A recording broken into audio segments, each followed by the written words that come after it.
Welcome back to my channel, Queen's Generational Wellness. I am your host, Miss Flowers. Today we're going to talk about social wellness. Within the holistic community, they talk about social wellness, physical, emotional, spiritual, mentally, and financially.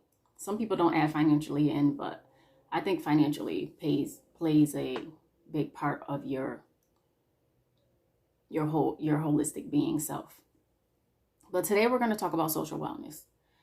Social wellness refers to the relationship we have and how we interact with others. I'm reading from my laptop. Our relationships can offer support during difficult times. Social wellness involves building healthy, nurturing, and supportive relationships, as well as fostering a genuine connection with those around you. So for social wellness, I picked family, extended family, friends, and romantic relationships. I only picked those 4. Some of them had neighbors, acquaintances, co-workers. I didn't pick all those because I just felt like it was too much. So I didn't pick them. So at the end of the day, I always feel like people need people. But do you have the right people? With social wellness, it'll have you evaluating those relationships in your life. If you really want to come to a point where you want to have peace when you're around people, you want to feel comfortable, you want to feel safe around those people, you want to feel like, not that you can tell them anything, because I don't think you should ever tell anybody your deepest, darkest secrets, but safe enough to tell them some things and not feel as if you're being judged, or feel as if you guys, something happened and you guys stop talking, that someone is going to go and tell someone what happened and you're kind of embarrassed by it. I think for social wellness, we really have to evaluate the people that we have in our lives. And as far as family, some of us were born into sucky families, and there's no getting around that. Those are your people. Like, it is what it is. But at the same time, I think some people have mastered separating themselves from their family, but not cutting everybody off. And then you have people that just cut everybody off. They don't care. They don't care if you're family or not. But they've managed to sometimes tiptoe around people.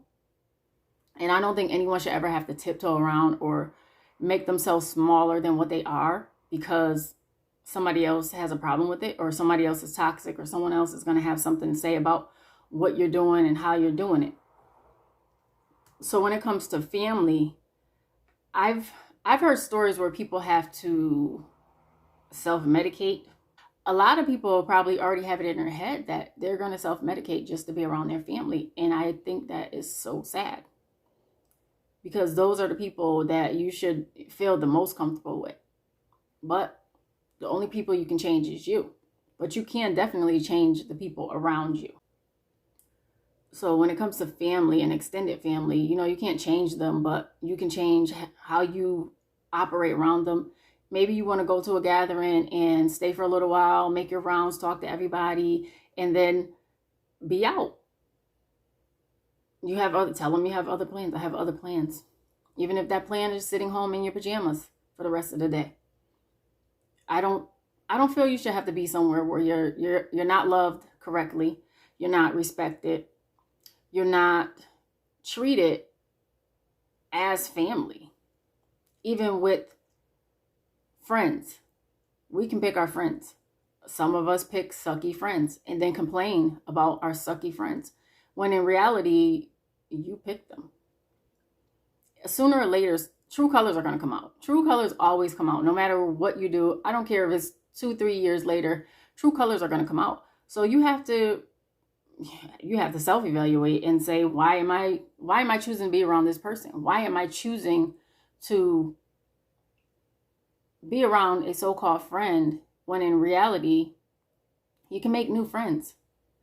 If you can't make new friends, then you really got to self-evaluate why you can't make new friends. I have one friend, we've been friends since second grade. And I still have some friends from high school. Mainly my family, I have family. And we're, I'm close with some people I'm not close with, but I have a lot of cousins. My mother was one of three. Her father was one of four. And then I had an uncle that had 7 kids. So their kids are, some of them around my age, some of them a lot younger. But, there's different age ranges. But my aunt had 4 girls. So my cousins were my friends growing up. And I hear people say it all the time, your cousins are your first friends. And that's really true. But they're my friends. I'm not just saying that they're saying that because they're my cousins, because they're really my friends. And we all know we can count on each other. We all know we can depend on each other. If I call my cousins right now and say to like 2 or 3 of them, I could send them a group text and say, I need $100 right now. Nobody's going to ask me what I need $100 for. They're just going to try to figure out how they can send $100. Because, like I said, my cousins are my friends. And even some of my mom's first cousins, like, we call them our auntie cousins.